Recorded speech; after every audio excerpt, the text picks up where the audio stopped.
3 খবরের শুরুতে যে খবরের দিকে আজকে প্রথমেই নজর রাখতে হচ্ছে, আরজিকর মেডিকেল কলেজের রেশ কাটতে না কাটতে কসবায় আইন কলেজে এক ছাত্রীকে গণধর্ষণের অভিযোগকে কেন্দ্র করে একেবারে তোলপাড় রাজ্য রাজনীতি, সেই খবর জানাবো।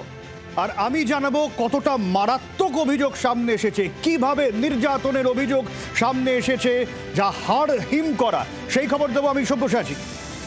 আর সেই সঙ্গে আমি শুভদীপ আপনাদের জানাবো কসবা ল কলেজের এই ঘটনায় এবার রাজনৈতিক চাপানুতোর, কংগ্রেসের বিক্ষোভ, বিজেপির প্রতিক্রিয়া।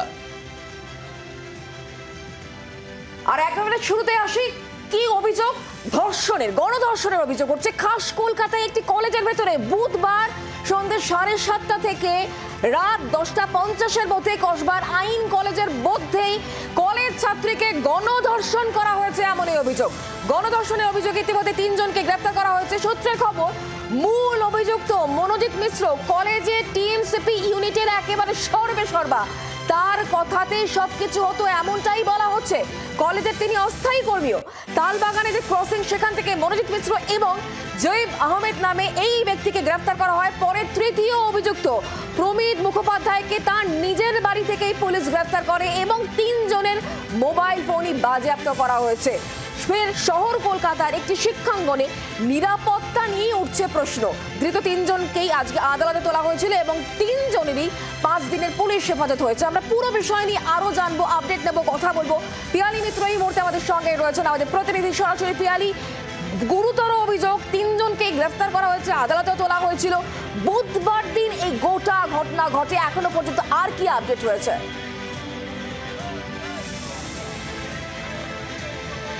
দেখো, তোমাকে জানাই যে তুমি জানো যে ঘটনাস্থল ইতিমধ্যেই ঘটনাস্থল দুটো, একটা হচ্ছে ইউনিয়ন রুম, যে ইউনিয়ন রুমে প্রথমে ওই ছাত্রীর ওপর যৌন নির্যাতনের চেষ্টা চালানো হয়। বাইরে 2 জন দরজা বাইরে থেকে আটকে রেখে তারা দাঁড়িয়েছিল 2 জন ছাত্র, এবং পরবর্তী সময় যে গার্ড রুম রয়েছে সেই গার্ড রুমের ভেতরে দফায় দফায় ধর্ষণ করা হয় ওই ছাত্রীকে। সেই সময় 2 জন পাহারায় ছিল, ফলে সেখানে গিয়ে আজকে কলকাতা পুলিশের সায়েন্টিফিক উইংয়ের যারা অফিসাররা তারা গিয়ে সেখান থেকে নমুনা সংগ্রহ করবে, ফরেন্সিক বিশেষজ্ঞরা যাবে। এই ঘটনায় আরও একটা গুরুতর অভিযোগ উঠছে। যখন এই মূল অভিযুক্ত মনোজিৎ মিশ্র ধর্ষণ করছিলেন ওই ছাত্রীকে, সেই সময় ভিডিও তুলে রাখা হয় এবং সেই ভিডিও দেখিয়ে তাকে ভয় দেখানো হয়, খুন করার হুমকি দেওয়া হয় এবং সেই ভিডিও ভাইরাল করার অভিযোগ হয়। ইতিমধ্যেই অভিযুক্তদের যে মোবাইল ফোন সেগুলোও বাজেয়াপ্ত করা হয়েছে, সেগুলো ফরেন্সিক পরীক্ষার জন্য পাঠানো হবে। গোটা ঘটনাটা নির্দিষ্টভাবে কি ঘটেছিল তার একটু যদি সিকোয়েন্সটা আমরা জানাই। ছাত্রীর যেটা অভিযোগ, গত পরশু দিন কলেজে ফর্ম ফিল আপ ছিল পরীক্ষার জন্য, দুপুর 12টা নাগাদ তিনি পৌঁছেছিলেন, তিনি ফর্ম ফিল আপ করেন। তিনি এই কলেজে ভর্তি হওয়ার পর গার্লস সেক্রেটারি করা হয়েছিল ইউনিয়নের, ফলে তিনি কিছুক্ষণ গিয়ে ইউনিয়ন রুমে সময় কাটান। বিকেল 4টে নাগাদ তিনি একদমই পিয়ালি ঠিক এই খবরেই আসবো। হাড় হিম করা ঘটনা, যে ঘটনা রীতিমতো তোলপাড় করে দিয়েছে গোটা কলকাতাকে। খাস কলকাতায় আইন কলেজ, সেই আইন কলেজের ভেতরে দরজা বন্ধ করে নির্যাতিতার উপরে অত্যাচার করা হচ্ছে এবং নির্যাতিতা শারীরিকভাবে অসুস্থ, ইনহেলার নিতে হয় তাকে, এবং তাকে দরজা বন্ধ করে সেই সময় 2 জন উপস্থিত, তাদেরকে বাইরে পাহারায় রেখে ইউনিয়ন রুমে ধর্ষণ করা হচ্ছে। শুধু তাই নয়, নির্যাতিতা যখন বেরিয়ে যাচ্ছেন, গার্ডকে বলা হচ্ছে মূল দরজা বন্ধ করতে, কলেজের মূল গেট বন্ধ করতে, সেই গেট বন্ধ করে তাকে আবার গার্ড রুমে ধ্বংস করা হচ্ছে। মর্মান্তিক, হাড় হিম করা অভিযোগ। ঠিক কি অভিযোগ, অভিযোগপত্রে নির্যাতিতার, পিয়ালির কাছ থেকে জানবো গোটা বিষয়টা। পিয়ালি, একেবারে যদি আমরা সিকোয়েন্সটা ধরি, যেটা অভিযোগ ওই ছাত্রী করছে, প্রথমে বিকেল 4টে নাগাদ আবার ছাত্রী চলে যেতে চাইছিলেন, তারপরে কিছুক্ষণ তিনি যান। এই মনোজিৎ মিশ্র তার ব্যক্তিগত জীবন সম্পর্কে কথা বলে, তাকে প্রস্তাব দেয়, আলাদা করে ডেকে নিয়ে গিয়ে বিয়ের প্রস্তাব দেয়। ছাত্রী জানিয়ে দেয় যে তিনি একজনের সঙ্গে সম্পর্কে জড়িত, ফলে তার পক্ষে এই সম্পর্ক গ্রহণ করা সম্ভব নয়, এই প্রস্তাব গ্রহণ করা সম্ভব নয়। এরপরে বাকি প্রত্যেকে চলে গেল, ওই ছাত্রীকে কিছুক্ষণের জন্য থেকে যেতে বলা হয়, কিছু কাজ আছে। এরপরে মনোজিৎ মিশ্র বাকি 2 জন অভিযুক্ত, প্রমিত এবং আরও অভিযুক্ত 2 জন, তাদের 2 জনকে চোখের ইশারায় বাইরে চলে যেতে বলে। বাইরে থেকে এই 2 জন ইউনিয়ন রুমের দরজা বন্ধ করে দেয়। সেই সময় ইউনিয়ন রুমে তার উপর বলপ্রয়োগের চেষ্টা করে এই মনোজিৎ মিশ্র।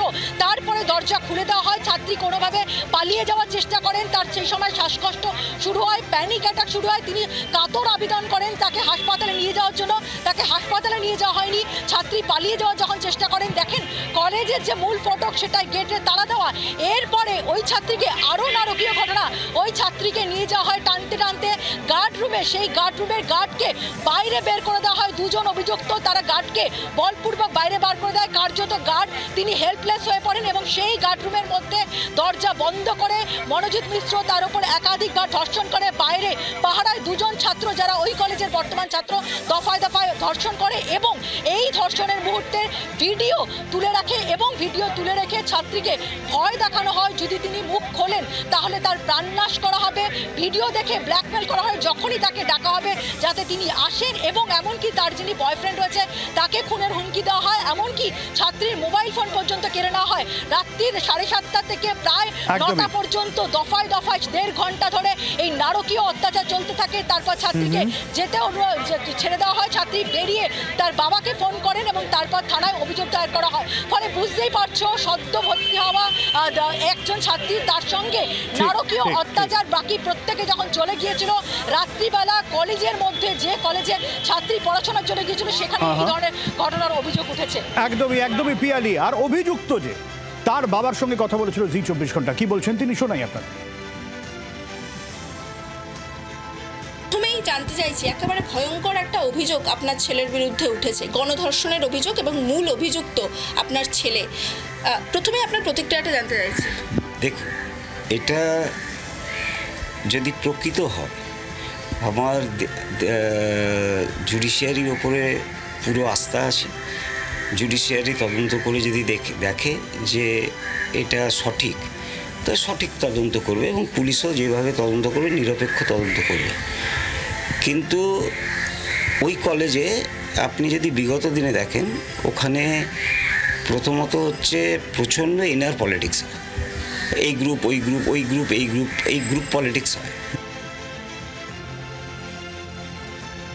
রাজনৈতিক চাপানুতোর ইতিমধ্যেই শুরু হয়ে গিয়েছে কসবা ল কলেজের এই ঘটনায়, যে ঘটনায় মূল অভিযুক্ত মনোজিৎ মিশ্র তৃণমূল ছাত্র পরিষদ নেতা। ইতিমধ্যেই কংগ্রেসের তরফে রাস্তা অবরোধ করে বিক্ষোভ দেখানো হয়েছে, আর বিজেপির তরফে একটানা আক্রমণ সারানো হয়েছে। শুভেন্দু অধিকারী, সুকান্ত মজুমদাররা সরব হয়েছেন। যদিও তৃণমূল কংগ্রেসের বক্তব্য যে এখানে আইনের পথে চলবে, এমনটাই যুক্তি তৃণমূল কংগ্রেসের। কসবার কলেজের ঘটনার সামনে আসার পরেই আরজি করের ঘটনার কথা সামনে এনে তৃণমূল কংগ্রেসকে আক্রমণ সারানো শুরু করেছেন বিরোধীরা। সুকান্ত মজুমদার, শুভেন্দু অধিকারীরা সরব হয়েছেন, তারা কি বলেছেন তাও শোনাবো।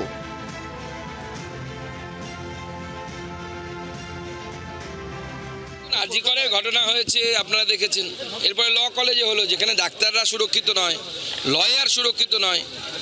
যেখানে তৈরি হবে, সেখানে লয়ার তৈরি হবে, সেখানেই একজন শিক্ষার্থীকে এইভাবে ধর্ষণের সম্মুখীন হতে গেল। যে মুখ্যমন্ত্রী বারবার ধর্ষণ কাণ্ডকে ছোট ঘটনা বলে যে অ্যাফেয়ার ছিল, বলে যে খদ্দের এবং তার কাস্টমার এবং তার হচ্ছে এসকর্ট সার্ভিসের মধ্যে গণ্ডগোল, সুজানের কেসে আপনারা দেখেছিলেন। তো এই ধরনের ঘটনা বারবার যখন ঘটবে, স্বাভাবিকভাবে সেই রাজ্যে যারা ধর্ষণকারী আছে তারা তো inspired by Mamata Banerjee and Trinamool Congress, সেই জন্য তারা করে যাচ্ছে একের পর এক। এটা তো হবেই। এই যে মনোজিৎ মিশ্র, এর সঙ্গে তো ডাইরেক্টলি তৃণমূলের যোগ আছে। এই ছবিগুলো দেখুন না, সার্থকের সঙ্গে মনোজিৎ, এমএলএ ভাইপোর যে এমএলএ বজবজের অশোক দেবের সঙ্গে দেখুন, এই যে এই বাঁদরটার সঙ্গে,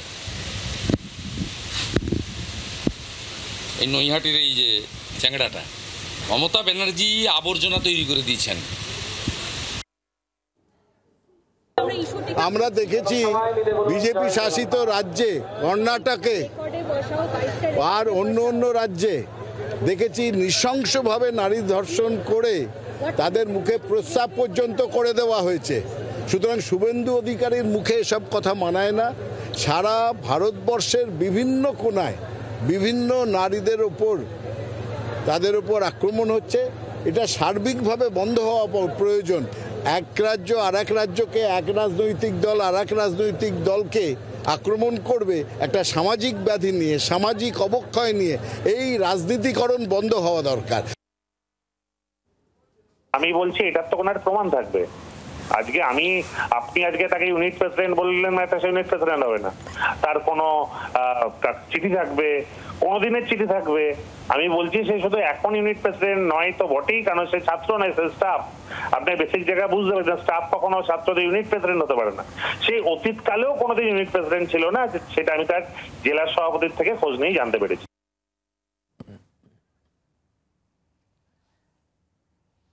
একদিকে যেমন বিষাদ, অন্যদিকে উৎসব, দুটো একেবারে বিপরীত ধর্মী ছবি। এবার উৎসবের দিকে নজর রাখতে হচ্ছে, কারণ আজকে রথযাত্রা, দীঘায় মহাধুমধাম। রয়েছেন মুখ্যমন্ত্রী মমতা বন্দ্যোপাধ্যায়, তিনি সমস্ত ব্যবস্থাপনা বিগত দুদিন ধরে খতিয়ে রেখেছেন। দীঘার সমুদ্র সৈকতে প্রথমবারের জন্য রথের চাকা গড়াবে। ইতিমধ্যে প্রচুর মানুষ ভিড় জমাতে শুরু করে দিয়েছেন। প্রায় 1 কিলোমিটার পথ জুড়ে এই রথযাত্রা হবে। সকালেই বিগ্রহ মূল মন্দির থেকে বাইরে এনে রথে বসানো হয়েছে। গোটা দিনই ভক্ত সমাগম আজ দীঘায়। রয়েছেন মুখ্যমন্ত্রী মমতা বন্দ্যোপাধ্যায় স্বয়ং সেখানে।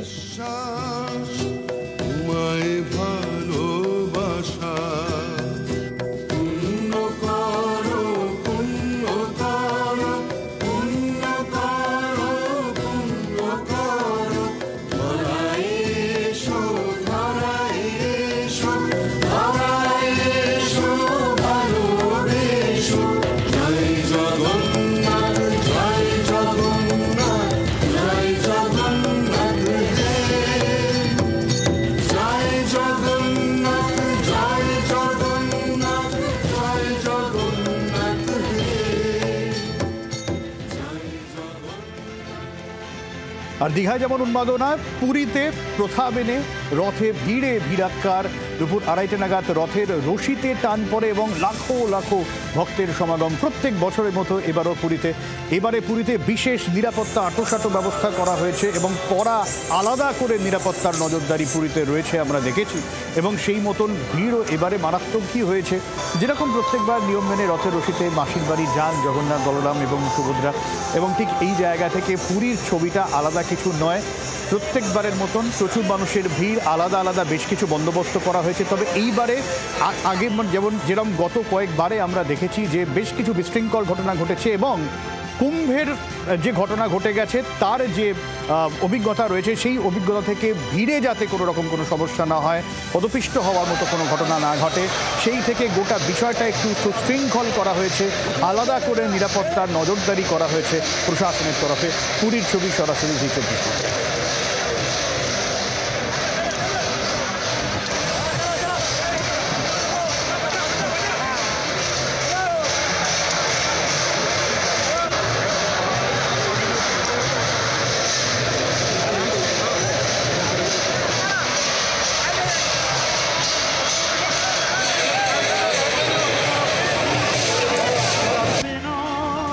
এই মুহূর্তে রয়েছে পুরীতে, আর কিছুক্ষণের অপেক্ষা, তারপরেই কিন্তু একে একে করে 3টি রথ মাসির বাড়ির উদ্দেশ্যে রওনা দেবে। এই ছবি দেখাবো যে এই মুহূর্তে কিন্তু যে নিয়মগুলো রয়েছে সেই নিয়মগুলো কিন্তু মেনে চলা হচ্ছে, এবং তার পাশাপাশি প্রশাসনের পক্ষ থেকে কিন্তু আঁটোসাঁটো নিরাপত্তা, কোনোভাবে যেন কোনো বিশৃঙ্খলা না ঘটে, এবং নির্দিষ্ট সময়ের মধ্যেই যে সময় রয়েছে সেখান থেকে মন্দির চত্বর থেকে কিন্তু রথ বেরোবে, এবং তারপরেই কিন্তু মাসির বাড়ির উদ্দেশ্যে রওনা দেবে। পুরী থেকে সৌমেন ভট্টাচার্য, জি24 ঘন্টা। সব্যসাচী ওড়িশার পুরী ছবি আপনাদের দেখাচ্ছিল। আর এই ওড়িশাতেই এবার বাঙালি হেনস্থার অভিযোগ উঠছে। রাজস্থানের পর ওড়িশা, ফের বাঙালি হেনস্থা। বাংলায় কথা বলায় বিজেপি শাসিত ওড়িশায় 19 জন এ রাজ্যের বাসিন্দাকে আটকের অভিযোগ। বাংলাদেশি সন্দেহে আটক করা হয়েছে এমনটাই অভিযোগ। মালদহের হরিশ্চন্দ্রপুরের বাসিন্দা এই 19 জন, তারা পরিযায়ী ছিলেন, নানা সূত্রে তারা ওড়িশায় ছিলেন, তাদেরকে আটক করেছে ওড়িশা পুলিশ। ওড়িশার কটকের মাঙ্গা থানা এলাকার এই ঘটনা। রণজয় সিংহ মালদা থেকে আমাদের প্রতিনিধি রয়েছেন আমাদের সঙ্গে। রণজয়, হরিশ্চন্দ্রপুর থেকে সেখানকার মানুষ, স্থানীয় পঞ্চায়েত সমিতির সভাপতি, তিনি অভিযোগও দায়ের করেছেন। কি বলছেন তারা গোটা ঘটনা নিয়ে? পুরো ঘটনা নিয়ে কিন্তু এখনো পর্যন্ত পুলিশি তদন্ত শুরু করা হয়েছে। জেলা শাসকের কাছে লিখিত অভিযোগ করেছেন সংশ্লিষ্ট হরিশ্চন্দ্রপুর এলাকার বিডিও, এবং এই 19 জনকে ফিরিয়ে আনার জন্য আবেদন জানানো হয়েছে। কিন্তু এখনো পর্যন্ত প্রশাসনিক তরফ থেকে উড়িষ্যা সরকারের সঙ্গে কোনো যোগাযোগ করা হয়নি, এই তথ্য আমরা পেয়েছি। যদিও জেলা শাসক জানাচ্ছেন পুরো ঘটনা প্রক্রিয়া, সরকারি প্রক্রিয়া রয়েছে, সেই প্রক্রিয়া করা হচ্ছে, এবং যেহেতু অর্থাৎ ষষ্ঠী জগন্নাথ দেবের পুজো রয়েছে এবং যে কারণে অফিস ছুটি, সে কারণে কোনো রকম ব্যবস্থা করা সম্ভব হয়নি এবং এখনো পর্যন্ত এই বাঙালি রাজ্যে পুলিশ কি ব্যবস্থা নজর রাখো রণজয়। আর এদিকে এই ভিন রাজ্যে বাংলায় কথা বলায় যে হেনস্থার অভিযোগ, সে অভিযোগ আগেই তুলেছিলেন মুখ্যমন্ত্রী মমতা বন্দ্যোপাধ্যায়। শোনাবো আপনাদের কি বলেছিলেন। বাংলার লোকেদের কেন এভাবে অত্যাচার করা হচ্ছে? বাংলা ভাষার কথা বলে অপরাধ করছি আমরা? স্বামী বিবেকানন্দ কি ভাষায় কথা বলতে, নেতাজি সুভাষচন্দ্র বসু কি ভাষায় কথা বলতে, সব ভুলে গেছি এরা। স্বাধীনতা আন্দোলনে সবচেয়ে অগ্রণী ভূমিকা কারা নিয়েছিলেন? নবজাগরণ, সমাজ সংস্কার, সবকিছুতে বাংলা দেখলেই অত্যাচার করতে হবে। ওড়িশায় বাংলায় কথা বলায় 19 জনকে আটক করার অভিযোগ। বিজেপি রাজ্য সভাপতি সুকান্ত মজুমদার কি বলছেন এ প্রসঙ্গে শোনাবো। বাংলা ভাষায় কথা বললে পরে এই জন্য গ্রেপ্তার করা হচ্ছে তা না। মুখ্যমন্ত্রী রাজ্যের আধার কার্ড আর ভোটার কার্ডকে এত জোলো করে দিয়েছে, এত মানে ফেক, এত আধার কার্ড আর ভোটার কার্ড তৈরি হয়েছে যে গোটা ভারতবর্ষের মানুষ এখন বাঙালির আধার কার্ড দেখলে, বাংলার আধার কার্ড দেখলে সন্দেহের চোখে দেখছে।